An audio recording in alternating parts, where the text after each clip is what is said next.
Just like yesterday, or day before yesterday, I want to start with giving you some new research results.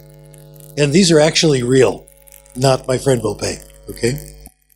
I not only want to talk about things that are useful for your students now, but I want to talk about things that are useful for you, not now. Looking around, remember this stuff, put it in a file, and take another look around 30 years from now. In fact, most of you around 40 years. For me, right now. The thing that's on my mind, what's left of it most of the time, getting old.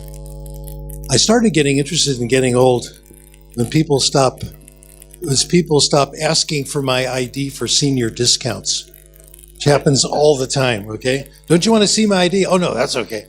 Anyway, the aspect of getting old that really is interesting to me now is senility dementia. And I have a personal stake in dementia because it runs in my family. On my father's side, on the Krashen side, my father got it. My aunts and uncles, his brothers and sisters, all got it at exactly the same age, 75. I'm now 76. Whoa!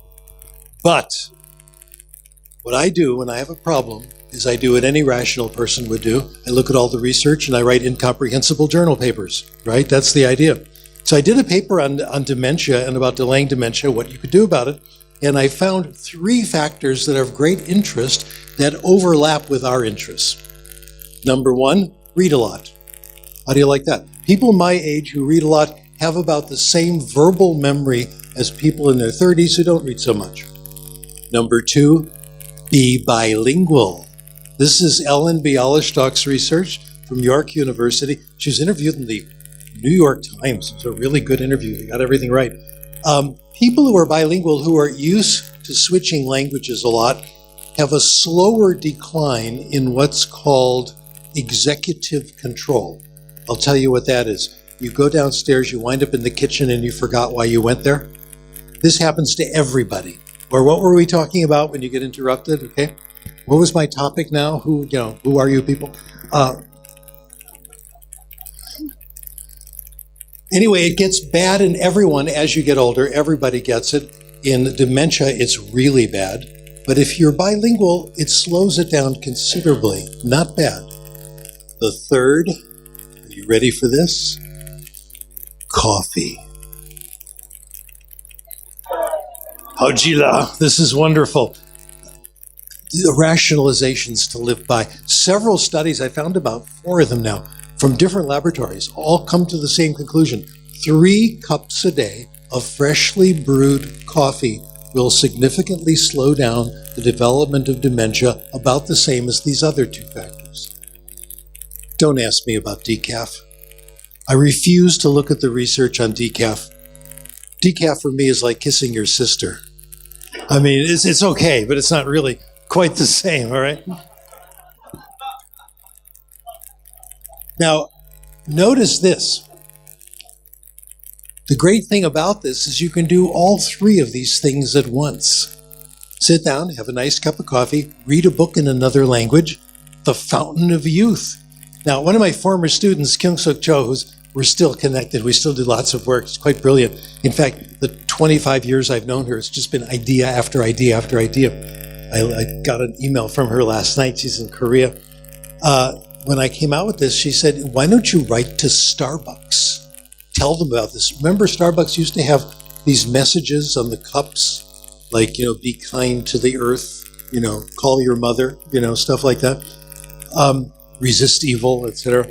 So it was a good idea. Tell them about this research, and maybe they'll put something on the cups about coffee and dementia, and maybe they'll mention reading and bilingualism, and we can score a few points for our team. So I did it. I wrote to Starbucks. The message that came back, then they answered. They said, sorry, we are not interested in new economic ventures at this time. A buddy of mine, Ashley Hastings, says, this is a good case of corporate dementia.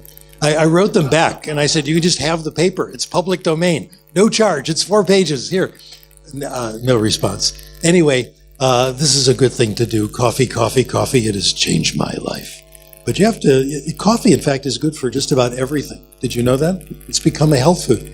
The New England Journal of Medicine, 10 cups a day, from 0 to 10 cups a day, your longevity increases. Wow. The only thing coffee is contraindicated for is acid reflux, which about 8% of us have. I haven't. Okay? It's a little digestive disorder, etc. If you have that, you can still drink coffee. Take it from me. I'm a doctor. I'm a hypochondriac. I know this stuff. Always get advice from your local hypochondriac first, then go to the doctor. Dark coffee, espresso. That's why I just had 2 cappuccinos, thanks to Jason, who bought them for me. Okay? Okay, I want to talk about technology today, and you'll find out through the talk, I'm very critical of what's going on with technology. I love technology, though. Like many of you, I'm a techie. I was programming back in the 1960s, before hard drives. I just love computers. But we've got to watch out. Gerald Bracey, one of the great minds of our field, died about 10 years ago. Wonderful quote. There's a growing technology of testing that permits us now to do in nanoseconds things we shouldn't be doing at all. Frank Smith, one of the most insightful people ever. Computers are one of the best things that has ever happened to the human race. They're one of the worst things that has ever happened to schools. We have all seen this, right? My main point today, the punchline, I think we should embrace technology, of course, but let's try the obvious, inexpensive things first, which most of you are doing.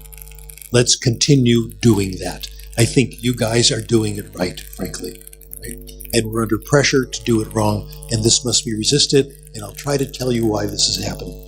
I have a little, I'm going to run through some prerequisites to this, a little background. I'll do a brief review of what I've talked about before. Reviews are really a waste of time. You know, if you don't know this stuff, it's not enough information. It doesn't do you any good. If you already know it, who cares? So I'll do that anyway. And I'll add a few things to it. It begins with the idea of the comprehension hypothesis. There are these 2 hypotheses. Comprehension hypothesis says we acquire language by understanding it, and all the vocabulary, grammar is the result. The other point of view is skill building, and that says you acquire language, you learn language by first consciously mastering things, drilling them over and over again until they become automatic. And I think all the evidence is on the side of comprehensible input. I haven't seen any convincing evidence for skill building. It falls apart when you look at it closely. And we talked about the reading hypothesis, a form of comprehensible input. And we said what we want is input not only to be comprehensible, but interesting. And I'm going to push this a little farther and add to what I said the other day. We not only want it to be interesting, we want it to be very interesting. Today's new vocabulary word, we want it to be compelling. So interesting, you forget it's in another language. You're in a state of flow, Chinsek Mahali, right?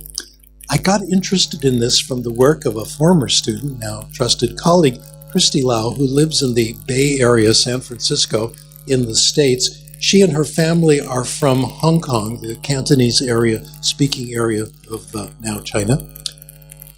And I want to tell you about her son. Christy and I wrote a paper about her son and his acquisition of Mandarin.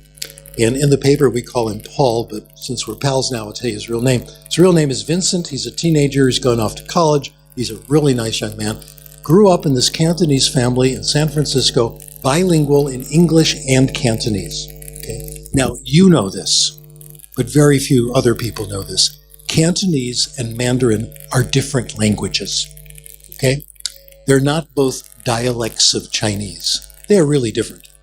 Well, it's kind of like Portuguese and French. There are loan words, they're the same family, but knowing one does not guarantee you can understand and speak the other. It will give you a little head start, but they're not the same language. Anyway, when Vincent was a little boy, Christy and her husband were working really hard. Christy was a new professor. Her husband was a computer guy working in the San Jose, Silicon Valley area. And occasionally they were under such pressure, they had to work, and they hired a babysitter. The babysitter turned on the television to Mandarin cartoons. Vincent started watching the cartoons. He had some help. He had Cantonese with some overlap in vocabulary, the wonderful context of cartoons, and in my opinion, the very high quality of children's cartoons. I still think SpongeBob is genius, okay? And I still watch them, etc. So gradually over time, and with the help of the caretaker, he started to understand the cartoons. You see the same ones again and again, and they're quite interesting. Gradually, he got better and better. When he got into elementary school, he started watching children's television in Mandarin. In high school, Dad would come home with 2 movies every weekend in Mandarin.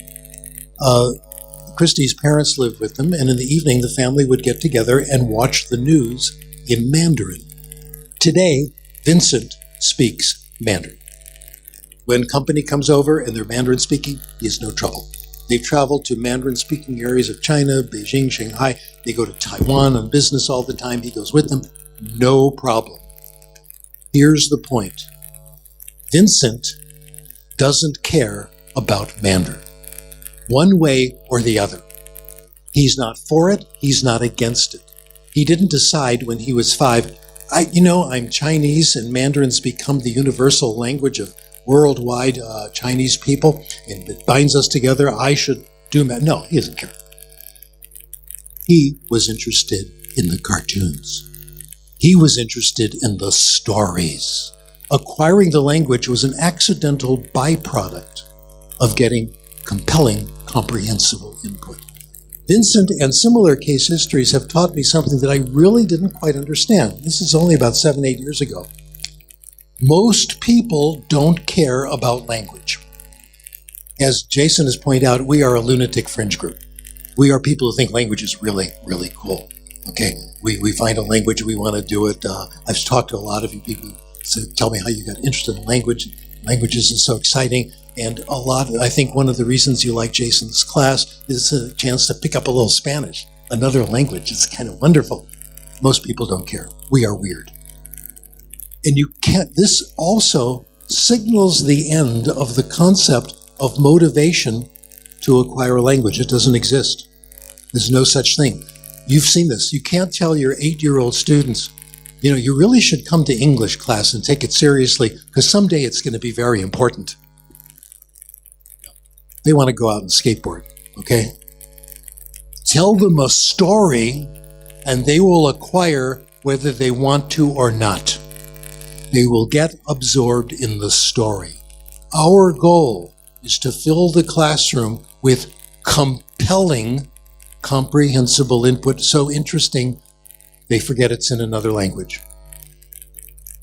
That's why free voluntary reading works so well, because it's compelling, comprehensible input, the automatic byproduct, high levels of literacy. Okay, this gives us some of the background. I have one more point to make with you, and I did mention this yesterday, but I want to give you a little more detail. The importance of narrow input. When we take classes in school, especially literature class, we don't do narrow. We do a little bit of this, a little bit of that, a little bit of that. Like literature class, you do 15th century, 16th century, 17th century poetry, drama, etc. As a result, you're always jumping from one thing to the other, and you never really get a chance to understand much of anything. The exact opposite is the path to success. Narrow input. The big breakthrough paper, which I still cite all the time, Linda Lame, professor in Florida who's still working, 1976, she looked at good readers of English, their first language. The good readers were narrow readers. They were far more likely to read books by a single author. Look at your shelves at home of your pleasure reading. Isn't it the truth? For a while you were into this, you were into that. If it's nonfiction of a certain subject matter, here's the years I was reading this, here's the author. When I want to get something new, I go to an author that's familiar to me, or someone recommended who says this is like so-and-so, and we gradually expand it. I think Linda Lame her research is quite convincing. The effect sizes are satisfactory and large, but she really underestimates it because it's not just authors, it's topic and genre that does it. For me, I've been reading science fiction for the last, 55 years or so, and I'm still doing it. Okay, the other studies, we have case histories. We've collected a lot of them of students acquiring English as a second language. The big topic now in the United States is what we call long-term ESL students. Kids who are always in ESL classes and they never seem to get out of ESL. They never get enough English. They're in English class for 2 years, 3 years, 5 years, 8 years. They're in, they graduate college. They're in the home for the aged. They still haven't been classified as fluent English speakers. 92 years old. They still, well, very simple. What we have found is this. When they get a reading habit, there's no trouble. When they don't get a reading habit, there is trouble. They're the ones who are never considered fluent in English. When we look at all their cases, the ones that succeeded, all of them narrow readers. We have studies where people read lots of series books, Sweet Valley High, etc. Others, certain graphic novels. This is universal in the cases we've looked at. Successful readers are narrow readers. We don't look at lots of different things. Well, I also want to put your mind at ease to answer the questions that parents and some teachers bring up all the time. If we just let them read what they want to read and they can read narrowly, they'll never go to hard books. They'll stay with easy stuff. Now, this is the idea that students are lazy, okay? And, they need to be disciplined and, forced to do things. No, not at all. A couple of studies. Going back to LeBrant, 1958. This is the last time people looked at this stuff. She looked at kids who could read what they wanted to read. By the time they got to high school, most of what they were reading was on good readers lists of recommended books, Schoonover, similar results.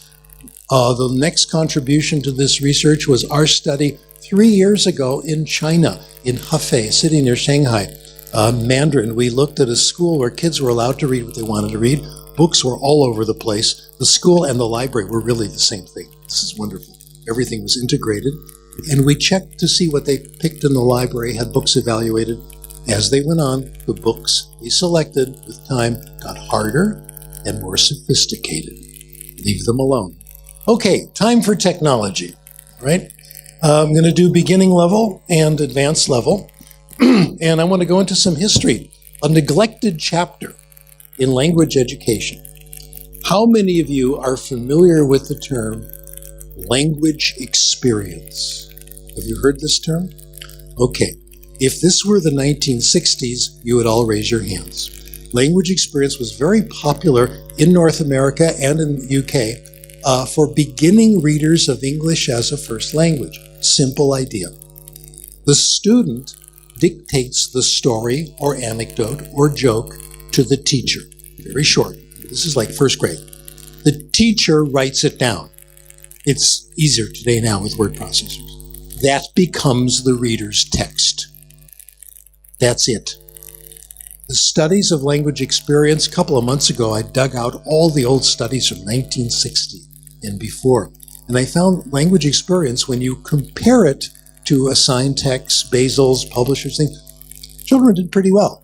Actually, it was as good and sometimes better. The children also prefer language experience, stuff they've produced, to stuff that's in class that they get from, workbooks, etc., and from collections. I was introduced to it in the 80s when we had a couple over for dinner and they brought their 4-year-old son. And at the time, our home was no longer childproof. Kids had grown up, etc.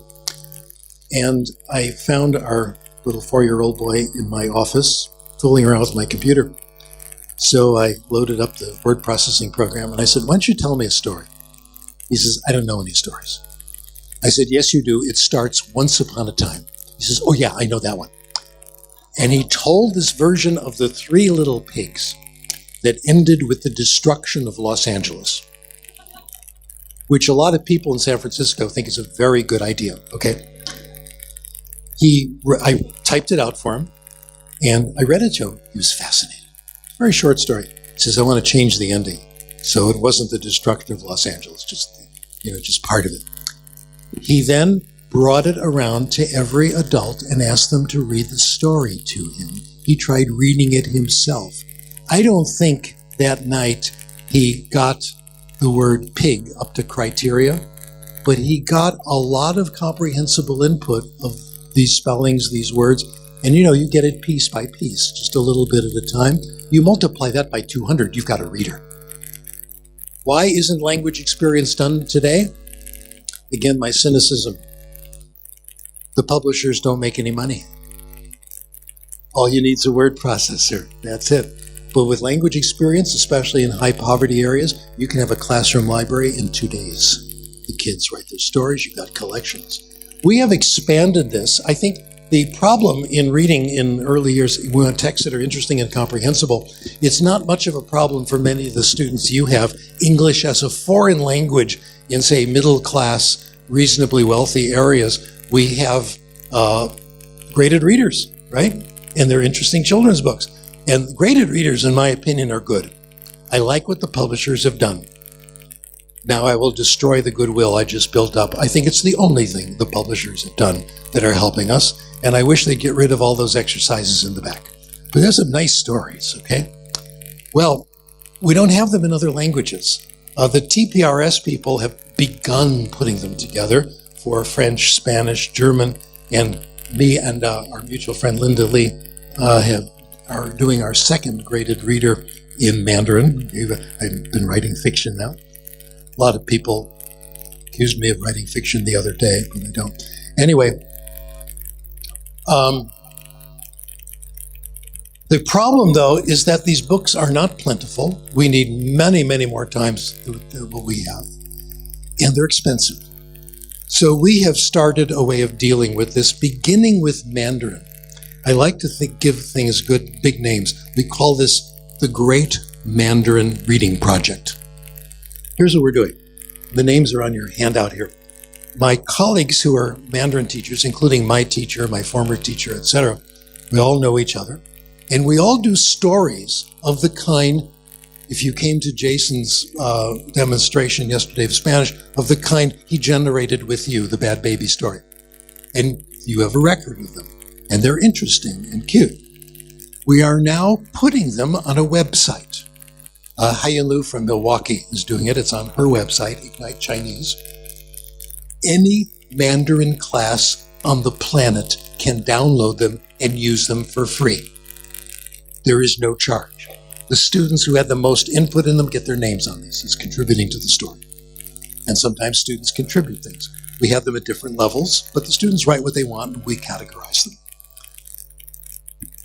I have contributed 3 original stories to the Great Mandarin Reading Project. I'm very proud of myself.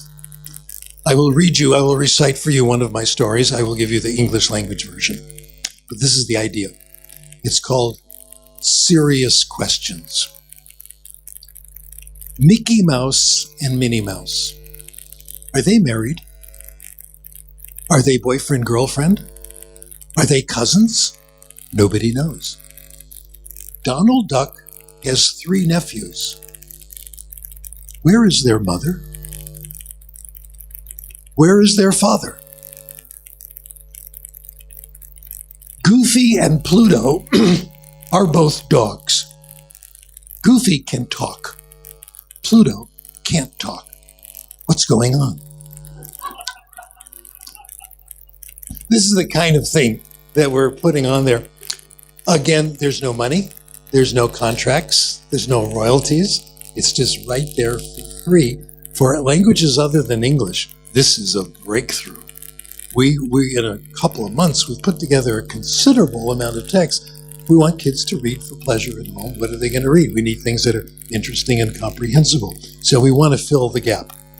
The other way I think we can use technology, and these are simple. This is just the internet. That's it. Okay. Another simple thing, using narrow input. I began this with narrow listening back in the 1990s when I was starting to do Spanish. And I evolved this system. I have a lot of friends who speak Spanish as a second language pretty well, and that I started with them because they're going to talk slower. I would have a list of questions and go up to people with a device called a tape recorder. Ask your mother about that, okay? It's the same category as chalkboards and phone booths, okay? Now we have these other, MP3, etc. Anyway, and I would go up to people and I'd make an appointment with them and I'd ask them questions. I have the list of questions here that I used.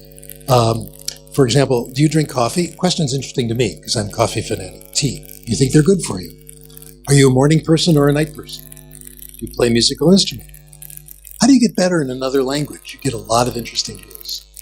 Do you believe in ghosts, UFOs, and the best one? Who is the perfect man? Describe the perfect man. Describe the perfect woman. I've got a lot of data on this. If you want to know, I'll tell you who the perfect man is. They all said this, and it was quite a revelation. In terms of good looking, not a big deal. There's a threshold. Below a certain threshold, you can't be disgusting. But after that, you're okay. Okay? Self-confidence, sense of humor. You like that? For men, it was a lot simpler. You can imagine what they just... Okay. And I gave a list of things. What I did, I obeyed these rules you see on here. I would record them. I'd get about 10 people asking the same question of all of them, then play it in the car until I could understand it, and then I'd get bored with it and go on to something else. My biggest triumph, I was in Cuernavaca for 2 weeks, and I got to know a family who ran a language school. It was 5 brothers and 1 sister, all grown up. They were teachers in the school. I recorded all of them, and I asked each of them to describe all the others. Oh, I got about an hour of terrific, interesting, positive gossip about each other. Here's my brother. Here's why he's such a good guy, etc. Our sister, oh, poor thing, pobrecita, the only sister. Anyway, so that's narrow listening. And the only study that really has been done on this is my former student, Victoria Rodrigo, who found that students in classes like these, she had pre-recorded things they listened to on topics they like. I think it's pretty hard to do this commercially because it's got to be personal for you. It's got to be something you are interested in. That's why it worked for me. Well, we've expanded this idea. The next category is called movie talk. Obvious and easy. All these things are cheap, nothing expensive. Movie talk was invented by a buddy of mine, the same guy who made the comment about Starbucks, Ashley Hastings. And his idea, which is used in a lot of TPRS classes, Jason uses it, etc. You play a movie, and the movie plots are fabulous. These are, exciting, wonderful, imaginative writers and choreographers, and cinematographers. And the language is too hard, though. So they play the movie, they turn off the sound, and the teacher does the dialogue. And the teacher tells the story. You can stop it, you can go back, you can play it again. I want to expand this to comic book talk to build my listening comprehension. My Chinese teacher has been sending me comics, the Tales of Afanti, a very famous character in Chinese literature, in popular literature, and she does the story for me. And it's interesting, professionals, good art, etc. Ashley Hastings has found that this works. It does make movies more comprehensible. He's done empirical studies showing that there are more references connected to the different nouns that come up, and kids make very good progress in classes based on movie talk. Well, that's the beginning level. What do we do at the intermediate level? The goal of intermediate, I define an intermediate as someone who can start to understand some authentic input. That means made by native speakers for native speakers. Our first project in this, I think, has been the most exciting. Again, you have to keep coming up with terminology so you have a career. So this is terminology I came up with about 10 years ago. Free voluntary surfing. How about that? The idea of, in your second language, get on the computer and have a good time. Follow the story you like. It's compelling because you've chosen it, and it's narrow.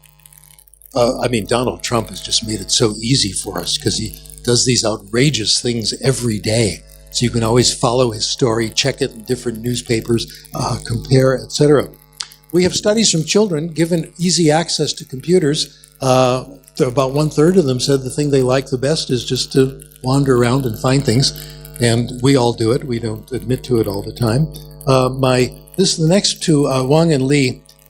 C and Lee is my student, and Effie Wang is her student, so I refer to her as my grand student. they studied university students in Taiwan doing web surfing, and they made gains. They made gains about equivalent to what you get from free voluntary reading. So this absolutely does work.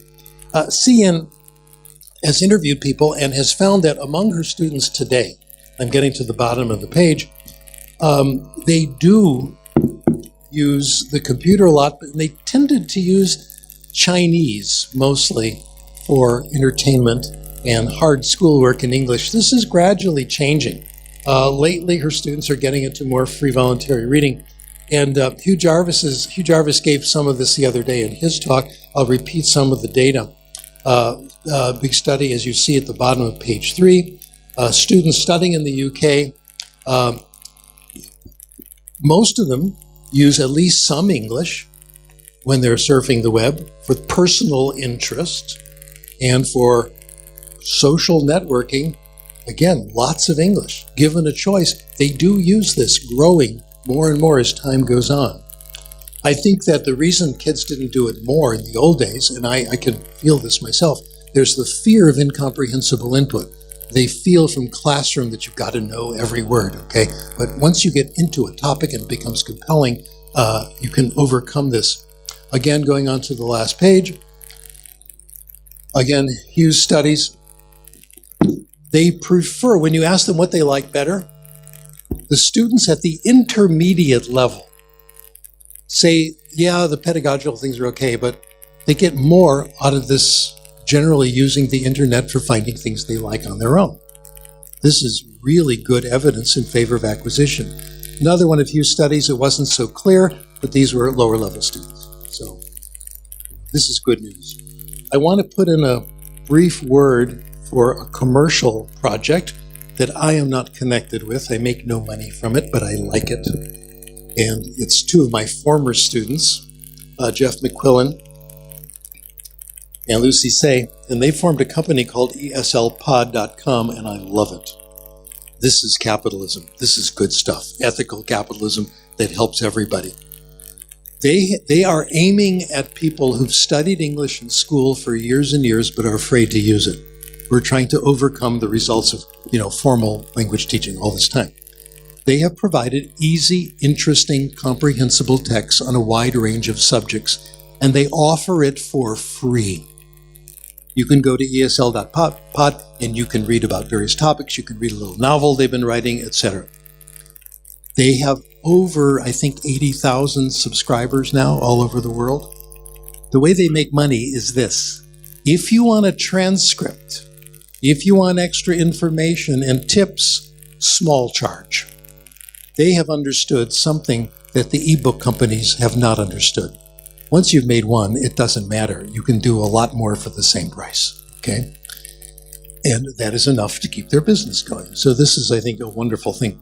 Now let's get to, really, all this has been warm up. I've given you the good use of computers, the easy stuff. None of this costs very much. It's all pretty much stuff we all have around the house that we can use. You don't need a fancy program, but this is now the evil side.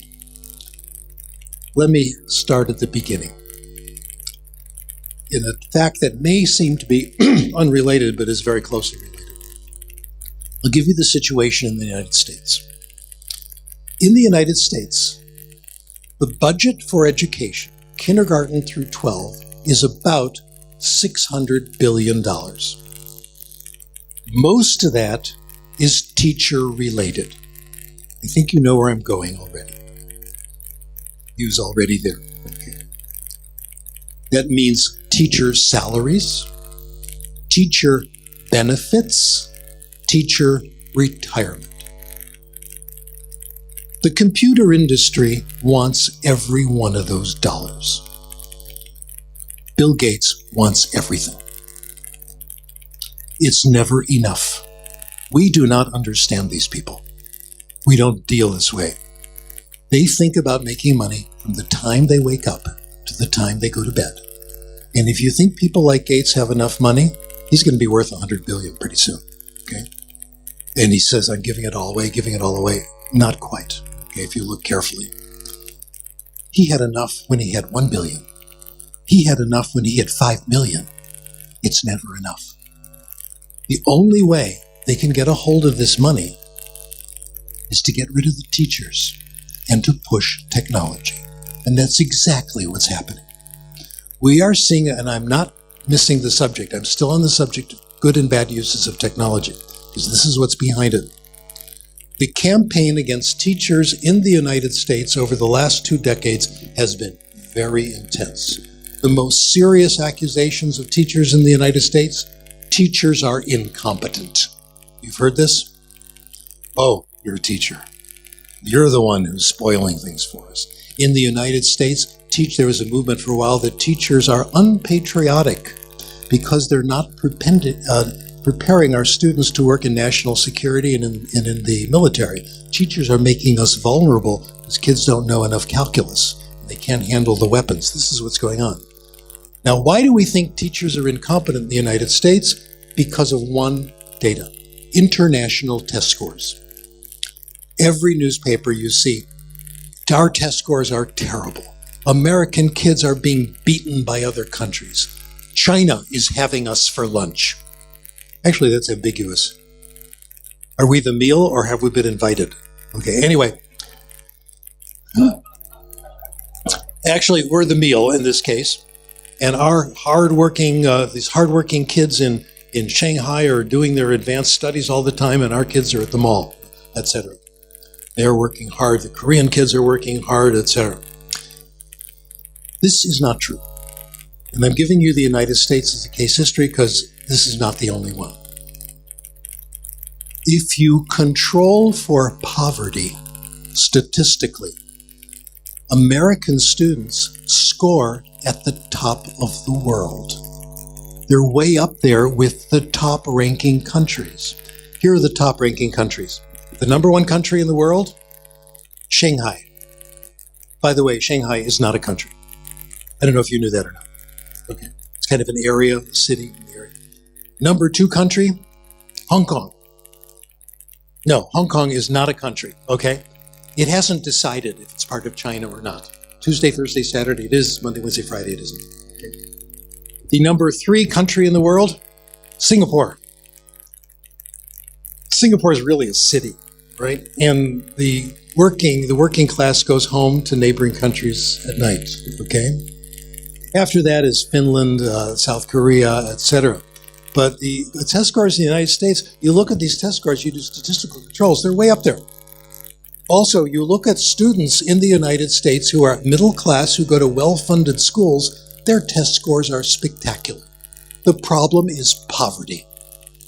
The United States has the highest level of child poverty of any industrialized country. We have 20%, 1 child in 5 lives in poverty. By way of comparison, Finland is around 5%. Czech Republic, 6.3%. Okay? All these high-flying countries who do so well, poverty is low. Poverty is everything, and it's never mentioned in the discussions. Here's why. Poverty means several things. First, it means nutrition. Not enough food, not the right kind of food.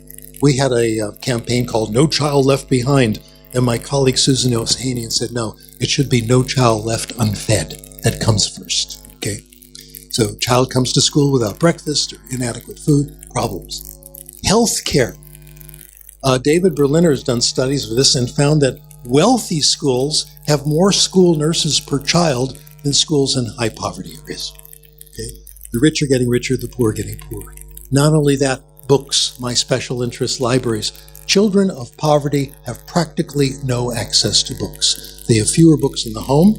They have their school libraries are not as good. Their classroom libraries are not as good. The public libraries in their areas are not as good. Study after study has shown this. If you don't have a reading habit, you're not going to do well in school. So I've said 20% poverty. In the inner cities, Los Angeles and Chicago, where the test scores are the lowest, the poverty rate is 80%. This is like Haiti, okay? So, and they say, no, we need more tests. We need hard work for the teachers. We need grit and determination. The real problem is poverty.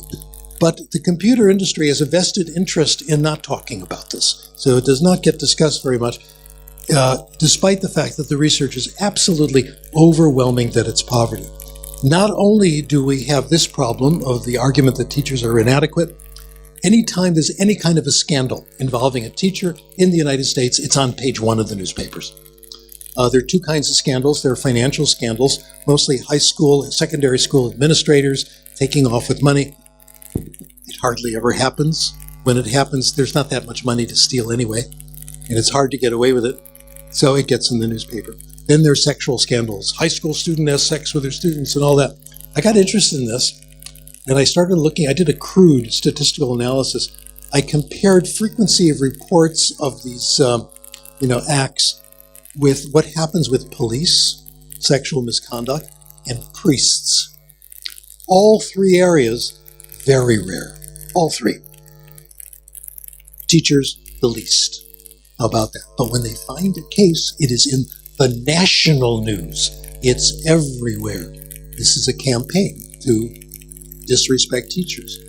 Teachers are not getting seniority raises anymore. If you stay a long time, your salary doesn't automatically go up, which means it's tough to stay in the profession.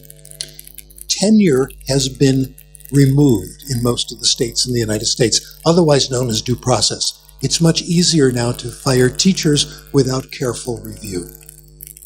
So all these mean teachers are leaving the profession. All these mean that $600 billion can be spent elsewhere. Okay, that's half of the background. The case against teachers have been disrespected, insulted, etc., and the goal is so the public won't worry if we get rid of them. The second half, computers have been idolized, lionized as the cure for everything. The idea is we need more computer science, this is what our economy needs, etc., etc. There has been a push for what is called science, technology, engineering, and math. Are you familiar with this term? STEM. Does this happen to you where you live as well? We have a shortage of STEM workers. We are seriously behind. Other countries have more workers in computer science and engineers, and we have this serious problem. In fact, the STEM crisis has been alive in the United States since the 1990s. It has never been true. It's a hoax. Gerald Bracey says it's one of the longest running hoaxes that we have this shortage of scientists and engineering. If you look at labor statistics on the computer, which are very easy to find, you will see that there are no shortages in most of these areas. Engineers, we've got plenty of engineers. There are no job shortages. There's no shortages in science. There's no shortage of zoologists, botanists, mathematicians, chemical engineers. There are plenty of them. In most of the areas, there's a surplus. How do you like that? In fact, people finish their PhDs in science. They generally go from postdoctoral fellowship to postdoctoral fellowship. 1/3 of them leave the profession. Maybe another third get university positions or industry positions. The rest of them go off and do something else. Interesting, huh? There are too many people in these fields. Some areas of computer science are a little bit here and there, but those aren't the big shortages. The real shortages, if you look at the labor statistics, are in fields like carpentry, construction, plumbing, electricity, electricians, etc.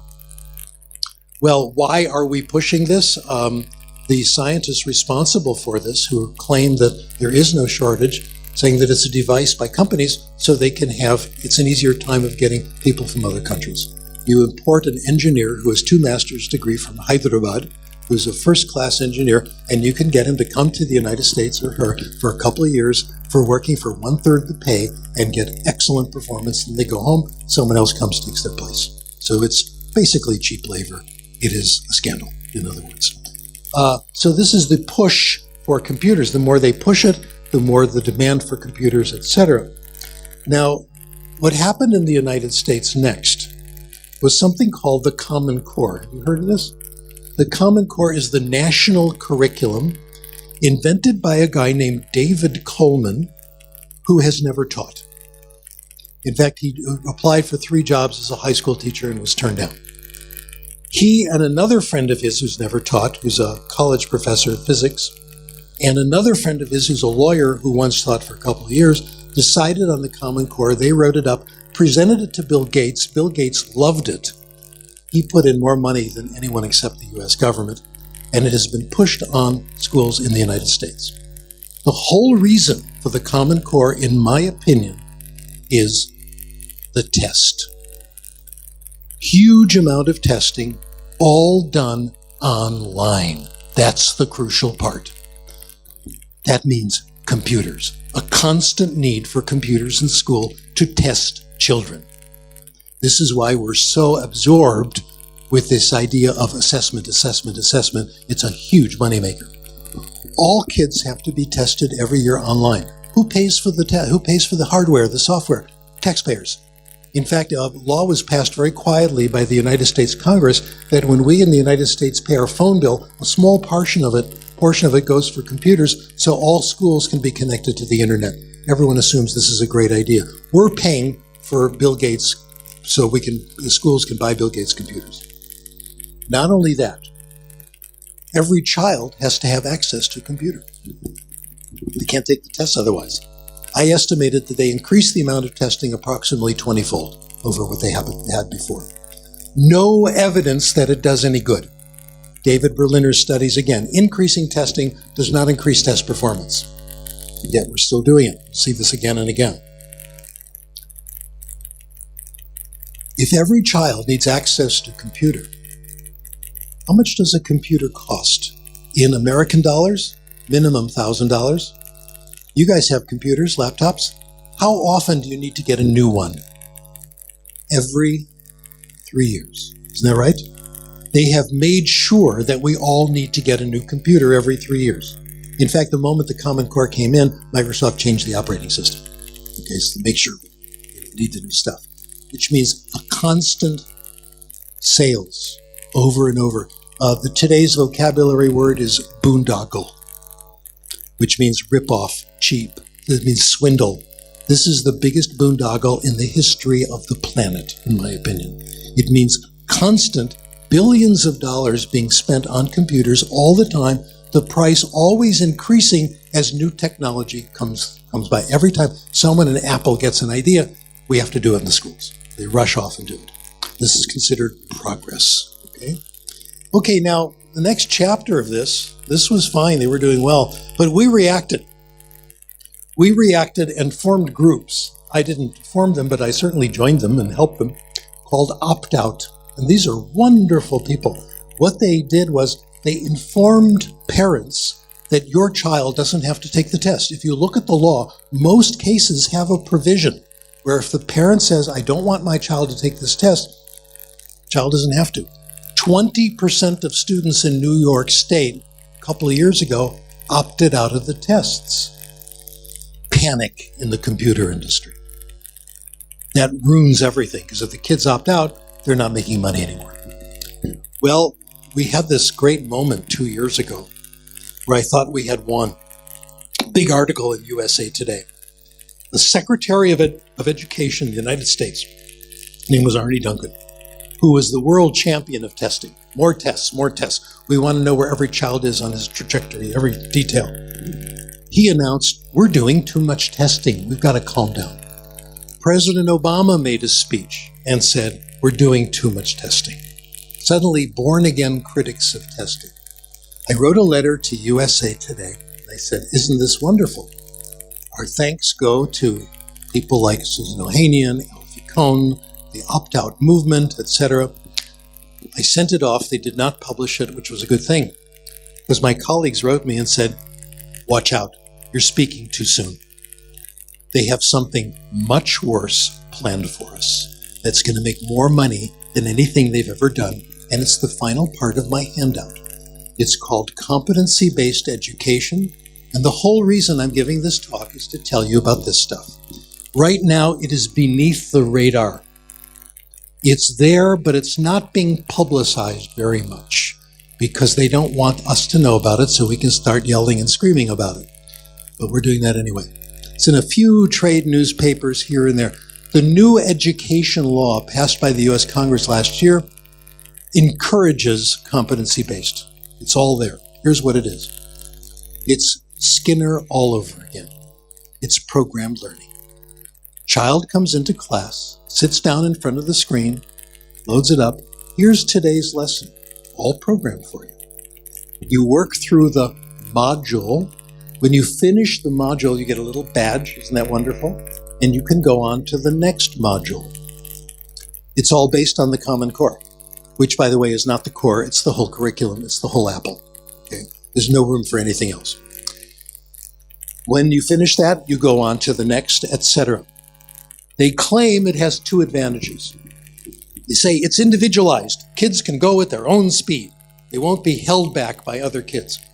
No. Child is rated on how many modules the child gets through. The teacher is rated on how many modules your students get through. Your school is rated on how many modules. So there is extreme pressure for children to get through these modules quickly. Number two, they say, well, it's individualized. We know there are different ways of answering questions and solving problems, and it's all there in the computer programs. You can do it this way, you can do it that way. No. It's only individualized as far as the imagination of the programmer goes. And the programmers are not teachers. They're programmers. It's their idea that they've just pulled from their you-know-where of how to solve a problem, etc. There is no evidence supporting it. The National Governors Association, I have a quote from them, came out with a big paper on this. They're a very conservative group and very influential. They're big fans of, intensive phonics instruction, grammar, all this stuff. They wrote a big paper on it. In the paper, I found this one great sentence. They said, although an emerging research base suggests that competency-based education is a promising model, it includes only a few rigorous evaluations and analyses of current and ongoing pilots and similar programs. In other words, the data is completely insufficient. But the same article concludes, this is what we're going to do. And it's considered the leading document to push it forward. It is happening all through the system, gradually taking over. What's the role of the teacher if you have, we used to call it flipped classrooms. This is flipped classrooms on steroids, okay, where it's doing far more than just a few little units. This is a predetermined curriculum done by a publisher, sent to your classroom. What does the teacher do? The teacher becomes a technician. And eventually, you don't need any specialization for this at all. To me, this is the beginning of the end of teaching as a full-time profession. It means the release of that $600 billion for more computers in the schools. This is what was going to happen, and the profits for companies are going to be greater than they have ever been before, because now they control the entire system. The public is going to love it for two reasons. They have been told computers are fabulous, and they have been told teachers are inadequate and insufficient and not doing a good job. And they're individualized, okay? And they're flexible and all this stuff. The alternative to this is to leave this completely and totally up to the experts, the teachers. I've been watching carefully what is going on with computers with foreign language teachers. I've watched Jason work with computers and our colleagues and see what happens at conferences. The conferences, one of the main things that happens at conferences is that teachers formally and informally share ideas on technology, and they're in charge of how they use it. Let me tell you what my son does. Martha, after I got home last night, after we were out, I was an hour on the phone with my son talking about this stuff. Oh my gosh. He's a calculus. He's a math professor. He's a calculus teacher. All math professors are calculus teachers.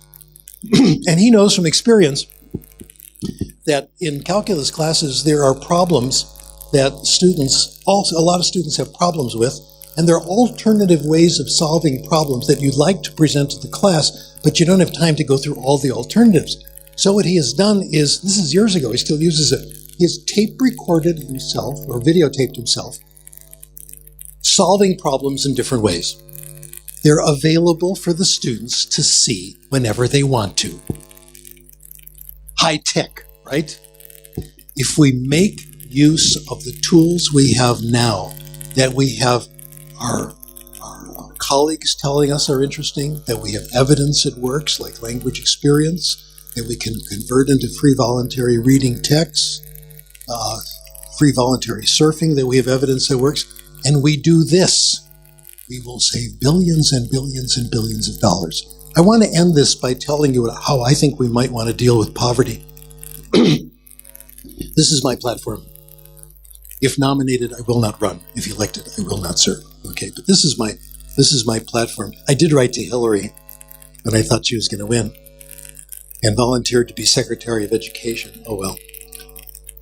One of the fringe parties in California, the Peace and Freedom Party, which barely got 10,000 members, enough to get on the ballot, they asked me to run for State Commissioner of Education. And I said, well, I don't know anything about the job. I'd be disastrous. They said, don't worry, you won't win. It's just a platform. That was the idea. And the first thing I said was, let's deal with poverty, and let's do it this way. The ultimate solution for poverty is full employment. This is Martin Luther King, 1967. Full employment, meaningful work, and a decent wage that people can live on. So easy. And Martin Luther King also said, we will find that when we solve the problem of poverty, this will take care of many other problems, including education. It's not get a better education and it will cure poverty. No, let's get people work at a decent living wage and education will improve. This is the way the causality goes. Anyway, my plan is this. Until we do this, let's at least protect children from the worst impact of poverty. And I recommend a 3-step plan. Number 1, food. School breakfast, school lunch. And an espresso machine in the teacher's lounge. Yes. Okay. Number 2, more investment in health. School nurses, and the big problems of health in children, glasses, infections, things like this, ordinary everyday stuff. Kid has an ear infection, etc., etc. Number 3, invest in libraries. Put the money in libraries. The more money you invest in libraries, the better reading scores do. We did a major study of this a few years ago. I think it's the most important study I've ever been involved with. We looked at the results of the PEARLS examination, one of these tests given to kids all over the world, 10-year-old kids. They take it in their own language, and there's this statistical magic to make sure they're roughly equivalent tests. By the way, when they give the tests, the newspapers love the results. They want to know who won. You know, did France beat Germany? Did Japan beat Korea? Etc. Alfie Kohn says the results should be reported in the sports section, okay? We looked at predictors. We found poverty was the biggest predictor of reading scores. But when you include access to a school library, it nearly balanced the effect of poverty. Poor children read poorly because they have nothing to read. You give them books to read, they do a lot better. And I've also made the point that you can have the best teaching in the world, but it won't help if children are hungry, if children have a medical problem, if they can't see the board, and they have nothing to read. So this comes first. Where do we get the money for this in the United States? Very simple, reduce testing. Reduce testing by even a small amount, and there's plenty of money left over. We have to start with the essentials. And that is my radical left-wing message today. Okay? Thank you very much.